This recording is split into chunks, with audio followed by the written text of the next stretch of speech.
କରିବା ମୁଁ ତାପଶ୍ରୀଙ୍କ ଆଜି ତୁମମାନଙ୍କୁ ଭାରତର ବିଭିନ୍ନ ପଡ଼ୋଶୀ ଦେଶ ଯୋଉ ଅଛି ସେ ବିଷୟରେ କହିବା ପାଇଁ ଯାଉଛି।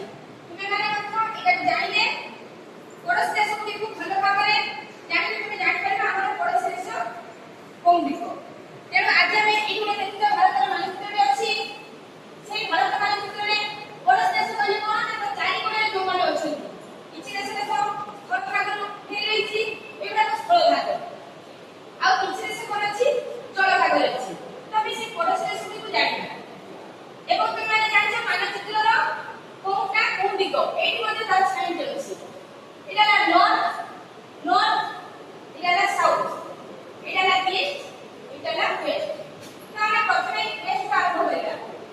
ତ ଭାରତର ବା ପଶ୍ଚିମ ଦିଗରୁ ଆମେ ଆରମ୍ଭ କରିବା। ଭାରତର ପଡ଼ୋଶୀ ଦେଶ କଣ କଣ ଅଛି ସେଟା କଣ ଅଛି। ପ୍ରଥମେ ଦେଖି ପାକିସ୍ତାନ ଏଟା ହେଉଛି ପାକିସ୍ତାନ ଏଟା ଅଛି ପାକିସ୍ତାନ। ତୁମେ ଜାଣିଛ ପାକିସ୍ତାନ କଥା ଜିଡି 1947 ମସିହାରେ ପଡ଼ିଥିଲା ଆମ ଦେଶ ପାଖରୁ ଅଲଗା ଥିଲା। ସେ ଆମର ପଡ଼ୋଶୀ ଦେଶ ପୁଣି ତା ମାନେ ଏଇଠୁ ଆସିଲା ଏଇଟା କୋଉ ଦିଗ ହବ ଏଟା ପୂର୍ବ ଦିଗ। ପୂର୍ବ ଦିଗରେ କି ଅଛି ଏଟା ଚାଇନା ଅଛି। ଚାଇନା ଜାଣିଛ ଆମର ପଡ଼ୋଶୀ ଦେଶ ସିଏ ଏଇଠି ଚାଇନାରେ ଅଛି। ଚାଇନା କହିଲେ ଆମେ କଣ ଦେଖିବା ନା ନେପାଳ ଅଛି। ତା ସହିତ କଣ ଅଛି ନା ଭୁଟାନ ଅଛି। ଏଇ କଣ ଅଛି ଭୁଟାନ ଅଛି। ଓକେ ଏଠି ସିକିମ ପାଖରେ କି ଭୁଟାନ ଅଛି ଏବଂ ତାପରେ ଯଦି ପଳାଇଆସିବେ ଏଇପଟେ କି ଅଛି ମିଆଁମାର।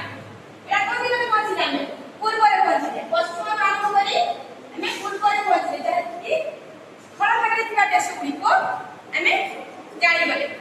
କିନ୍ତୁ ଆମେ ଯୋଉ ଏଇପଟୁ ଯୋଉ ପୂର୍ବରୁ ପୁଣି ଆରମ୍ଭ କରି ଯଦି ଆମେ ପଶ୍ଚିମକୁ ଏପଟେ ଆସିବା ଏଠି ଆପଣ ଏ ଯାକ ଭାରତକୁ ସ୍ଥଳ ପଥରେ ପଡ଼ୋଶୀ ଦେଶ ସଂଯୋଗ ହୋଇଥାଏ। ଏଠି କଣ ଏଠି ଜଳଭାଗ ଅଛି କଣ ନା ଏଇଟା ଅଛି ପୂର୍ବରେ ଅଛି ନା ବେ ଅଫ ବେଙ୍ଗଲ ବା ବଙ୍ଗୋପସାଗର ଅଛି। ତ ଦେଖିପାରୁଥିବ ତା ସହିତ କଣ ଅଛି ପଶ୍ଚିମରେ ଅଛି କଣ ଆରବ ସାଗର। ତ ଏଇଠି ଆମେ ଦେଖିବା ଏଇଠି ମଧ୍ୟ ଦେଶ ଅଛି କଣ ଅଛି ଏଠି ଶ୍ରୀଲଙ୍କା। ଶ୍ରୀଲଙ୍କା ଅଛି କଣ ଆମର ପଡ଼ୋଶୀ ଦେଶ କିନ୍ତୁ ସେ ଆମର ସ୍ଥଳ ଭାଗ ସହିତ ସଂଯୋଗ ହୋଇନାହିଁ। ସେ କୋଉଠି ଅଛି ଜଳ ଭାଗରେ। ତା ସହିତ କଣ ଅଛି ଆଉ ଗୋଟେ ଅଛି କଣ ଅଛି ଆମେ ସବୁ ଜାଣିବା ଏଇ ସ୍ଥଳ ଭାଗରେ ଆମର ଏଠି ଦେଖାଯାଇ ନାହିଁ ରହିଯାଇଛି କଣ ଅଛି ଏଟା ମାଲଦୀପ ଅଛି। ମାଲଦୀପ ଅଛି। ତାହେଲେ ବର୍ତ୍ତମାନ ଆମେ ଜାଣିଗଲେ କଣ କଣ ସ୍ଥଳ ଭାଗରେ ରହିଲା ପାକିସ୍ତାନ ପଶ୍ଚିମରେ ତାପରେ ରହିଲା ଚାଇନା ତାପରେ ରହିଲା ନେପାଳ ଏଇଠି ରହିଲା ଭୁଟାନ ଏପଟେ ରହିଲା ମିଆଁମାର। ପୁଣି ଯଦି ଆମେ ଆସିବୁ କଣ ହଁ ବାଂଲାଦେଶ କଣ ହେଇଛି ନା ଏଇଠି ରହିଯାଇଛି।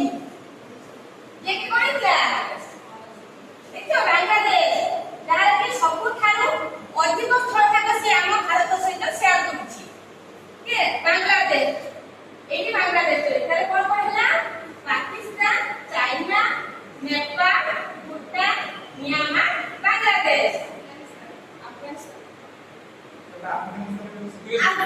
ଅଛି ମାତ୍ର କଣ ହେଇଛି ଏଟା ଆପଣ ସେ ପଡ଼ୋଶୀ ଦେଶ କିନ୍ତୁ ସେ ଡାଇରେକ୍ଟଲି ଲାଗି ନାହିଁ ଭାରତକୁ। ଯେହେତୁ ସେଟା କଣ ହେଇଛି ଆମେ ଏଟା ଦେଖୁଛୁ ଭାରତ ମାନଚିତ୍ର ମାତ୍ର ଏଠି ପିଓକେ ଅଛି ଅର୍ଥାତ ପାକ୍ ଅକୁପାଏଡ୍ କାଶ୍ମୀର ଅଛି।